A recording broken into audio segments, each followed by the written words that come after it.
I'm Elizabeth Meredith, author at lameredith.com. Also do some coaching on the side. Have you ever been asked to review a book for, let's say, an author friend, a sibling, or maybe you're a book blogger or have your own YouTube channel and you've been asked to feature someone whose book you actually didn't like? That's awkward. I know I've done it myself when I was a new author and I was so excited to get reviews. Reviews do make such a difference in sales and in giving people the fear of missing out. It's so valuable to have a book review, an online customer review. However, nothing is worse than when you read that book and you're like, oh, I really promised already that I was going to review this book or have them on my blog, whatever.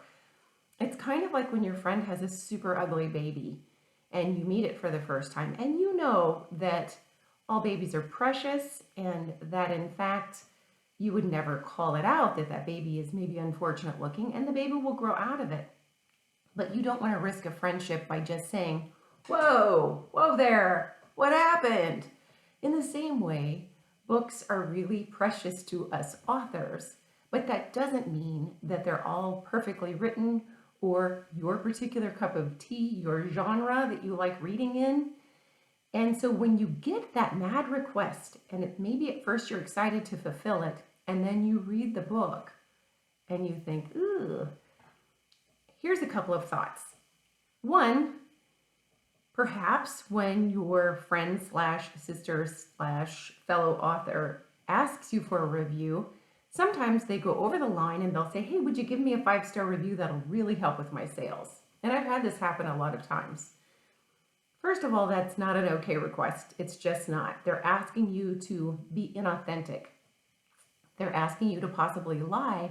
They're asking you in an act of faith to put your name on something that may or may not be a book that you enjoy.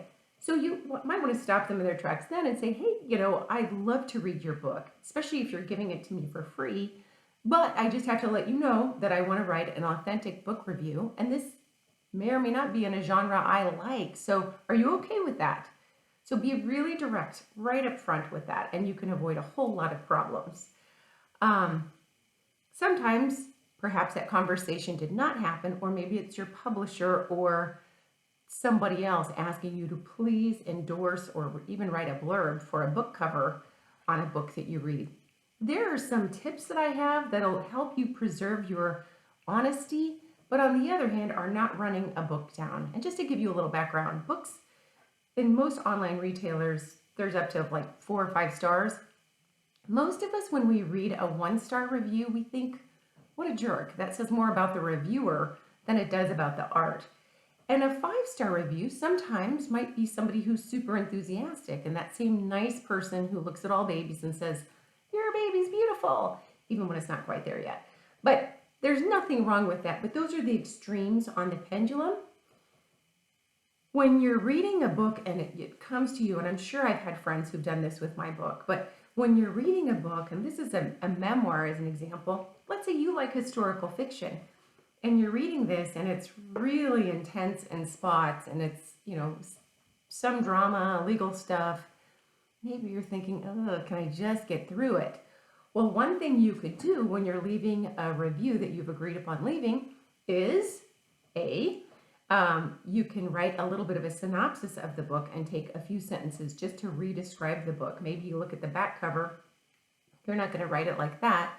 Maybe you write about one character that really struck you or that annoyed you. It demonstrates that you read the book and that it at least landed somewhere with you, but it's not lying and saying, I love it.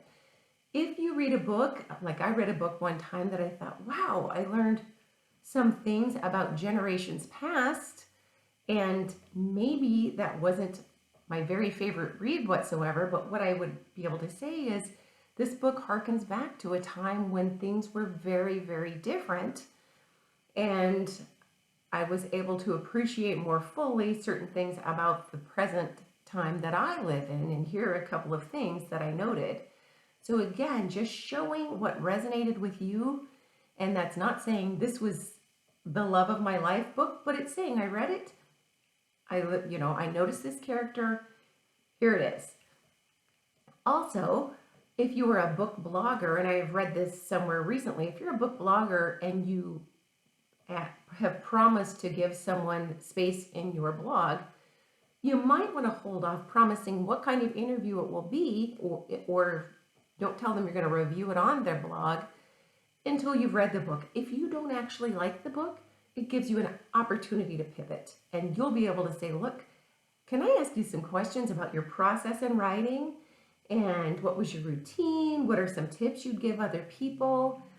What were you thinking when you set out to write this book? How long did it take you? And maybe write or ask some more Q&A, question answer sorts of interview questions. And that will, again, publicize the book, and it will be some of your readers' cup of tea. Somebody's going to love it. It just might not be you. But that's a way to do that and not kind of really injure feelings. Also, if you are a sibling of an author or somebody closely related to them, and you don't, let's say, have, as an example, an Amazon account, that's a perfect opportunity for you to say, I could review it online, but I don't have an Amazon account, and they won't allow me to write a review of a book if I haven't had an account that's been somewhat active, where I've spent a certain amount of money. So that kind of gets you off that hook. That still leaves Goodreads, Barnes and Noble. That leaves many other things, Apple, Kobo, all of that. Still, another thing you may do is you'll be able to read it. I don't know, your relationship with the author. You might say, look, I'm going to give you a real honest review, but I'm going to leave myself out of it. I'm going to write it anonymously. And there are retailers that allow you to write an anonymous review. And again, you still can be gracious. You can still appreciate the effort, because it is a ton of effort to write a book. You can still honor that certain characters meant something to you, or you can be very humorous and disclose, like, hey, I read this and wow, it had an impact, and it's not typically the kind of book that I read or that I read, but you know what, I did, and here are the couple of things that I remember that really struck me in this book. So again, it doesn't mean you give it a 5-star review. It doesn't mean that you give it a 1-star review necessarily, but it's just able to give it space. You are honoring the fact that you read it. You're honoring the fact that someone asked you to do the online review, and yet you're not feeling used or inauthentic. It is really bad practice for somebody to say, hey, could you give me a 5-star review? That's actually a bad thing. And online retailers are sensitive to that. It is equally a bad thing to go and smear the book and say it wasn't edited, it wasn't this. You don't have to go on that kind of a tear with somebody that you care about or that you have a work relationship with. But you can also indicate this might not have been your favorite read. And you know what?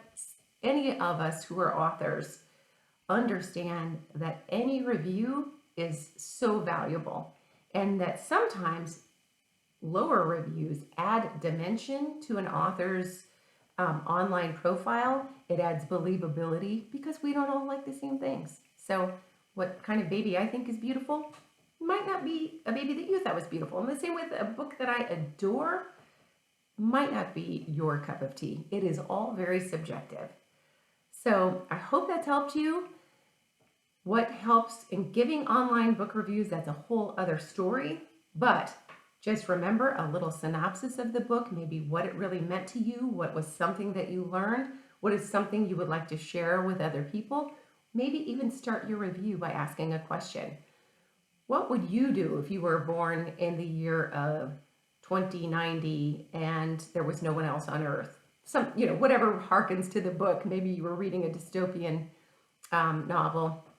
But ask a question, something that engages the reader. And again, thanks so much for being that person that cares about reviewing books online and being a huge asset to all of us authors, but also preserving your sense of integrity is important. Thanks again. Thanks for stopping by.